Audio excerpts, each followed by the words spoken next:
રાપર તાલુકાના ચિત્રોડ ગામે આજે સવારના આરસામાં દલિત સમાજનો એક યુવાન ત્યાં વેચાતા દારૂના આટડાઓમાંથી દારૂ પીને ઘરે આવેલ ત્યારથી જેની હાલત અતિ ગંભીર થઈ ગયેલ અને ઘરે આવીને કોઈને કાંઈ પણ કીધા વગર સૂઈ ગયેલ.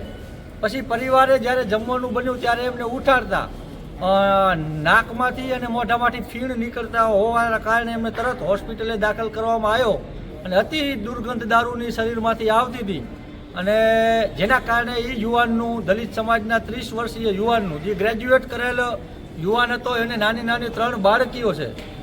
થોડા સમય પહેલાં PSIની પરીક્ષા પણ દઈને આવેલો છે. આવા એક આશાસ્પદ યુવાનનું ખરાબ દારૂના કારણે મૃત્યુ થઈ ગયું છે એવા સમાચાર મળ્યા છે. આજે અમે સમગ્ર દલિત સમાજના લોકો રાપરના CHC ખાતે છીએ. અત્યારે PMની પ્રક્રિયા ચાલી રહી છે. ચિત્રોડ ગામના લોકોએ અગાઉ ત્યાંના સ્થાનિક પોલીસ સ્ટેશને ચિત્રોડની અંદરમાં દારૂ વેચાય છે એ બંધ કરવા બાબતે ઘણી બધી રજૂઆત કરેલ હતી, પણ ત્યાંના હપ્તાખોર અધિકારીઓ દ્વારા આ સિલસિલો હપ્તાનો સતત ચાલુ રાખવાના કારણે આજે એક આશાસ્પદ યુવાનનું મૃત્યુ થયું છે.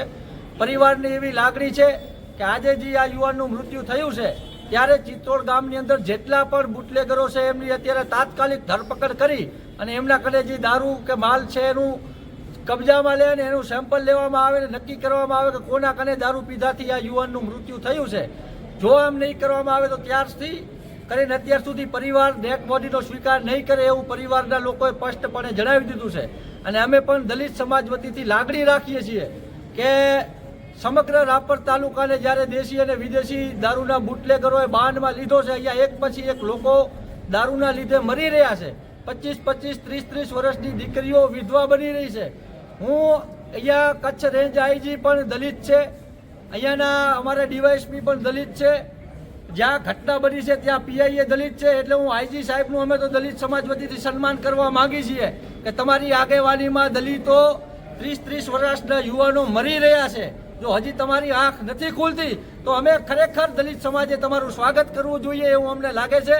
ટૂંક સમયમાં અમે IG કચેરીએ તમારા સન્માન માટે આવવાના છીએ એટલે કે આ દારૂ બાબતે કાંઈક આપ કરો. આપ આ મામલો સંજ્ઞાનમાં લ્યો અને ત્યાંના સ્થાનિક પોલીસ અધિકારીને PIને પણ અહીંયા કહેવા માગું છું કે જો આજના રાતની અંદરમાં તમામ બુટલેગરોને રાઉન્ડ અપ કરી અને એમની પાસે રહેલ દારૂ જપ્ત કરીને આગળની કાર્યવાહી નહીં કરવામાં આવે તો આવતીકાલથી આખો દલિત સમાજ ગાગોદર પોલીસ મથકે ધરણા ઉપર બેસશે. અને આમાં ચિત્રોડ ગામે જે પણ બીટમાં હોય જમાદાર એના હપ્તાખોરીના લીધે જ આ ઘટના બની છે. પરિવારના લોકો આ ઘટના બની તરત ફોન કરે છે તો ત્યાંના જમાદાર દ્વારા એવો ઉડતો જવાબ આપવામાં આવે છે કે ભાઈ દારૂ પીને મરી ગયો, એમાં પોલીસ શું કરે? ખરેખર આ પોલીસ શું કરે? પોલીસ તો હપ્તા લેવા આવે એવું સાબિત કરવા માંગે છે. તો આ અધિકારી ઉપર પણ પહેલાં કાર્યવાહી થાય, એના મોબાઈલની ડિટેલ ચેક કરવામાં આવે, એની કોલ હિસ્ટ્રી કઢાવવામાં આવે કે આ માણસે આજે કેટલા બુટલેગરોને સચેત કર્યા છે કે ચિત્રોડમાં આવી ઘટના બની છે, આજે દારૂ ન વેચો. એટલે આના ઉપર પણ તપાસ કરીને કાર્યવાહી કરવામાં આવે.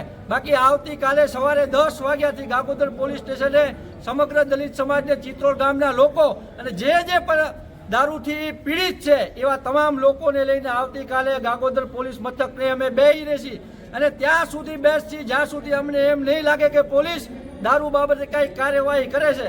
અને આ ઘટના ભલે ગાગોદર પોલીસ મથકને હાજરી રહી પણ રાપર તાલુકાના તમામ પોલીસ સ્ટેશનોને કહું છું ક્યાંય પણ તમારી હદમાં દેશી દારૂના હપ્તાઓ ચાલુ હોય તો મહેરબાની કરીને બંધ કરી દેજો. ને કે આવનારો સ્ટેપ હવે અમે પોતે રેડ નાખીને દારૂ પકડશી. આમાં કોઈ પણ અધિકારીની સ્નેહ શરમ રાખવામાં નહીં આવે અને કોઈ પણ લુખા તત્વોની બીક રાખવામાં નહીં આવે. એટલે આવતીકાલેથી જ અમારા આ કાર્યક્રમો શરૂ થાય છે. એટલે મહેરબાની કરી પૂર્વ કચ્છના SP, કચ્છના રેન્જ IG અને અહીંયાના DYSP ને તમામ પોલીસ સ્ટેશનોના અધિકારીઓ આ વાત ખાસ ધ્યાનમાં રાખે કે રાપરની અંદરમાં બિલકુલ તાલુકામાં દારૂ ચલાવી લેવામાં નહીં આવે. અહીંયા વાગડના લોકો, દરેક સમાજના લોકો આ દારૂથી પીડિત છે અને આ જે ઘટના આજે દારૂના લીધે એક આશાસ્પદ યુવાનનું મોત થયું છે એ બાબતે તટસ્થ કાર્યવાહી કરી અને જેમ અમારી માંગણી છે તેમ તમામ બુટલેગરોને અત્યારે રાઉન્ડ અપ કરી નહીં લઈ આવવામાં આવે ત્યાં સુધી પરિવારના લોકો ડેડ બોડીનો સ્વીકાર કરશે નહીં. હરેશ દેવા, ગોહિલ, ગામ ચિત્રોડ. મારો ભાઈ 11 વાગે આવ્યો હતો, થોડોક ધંધાતો હતો બેભાન એવું. અહીં આવીને ડાયરેક્ટ સૂઈ ગયો. 1 વાગે ઉઠાડ્યો ખાવા માટે તો ઉઠ્યો નહીં.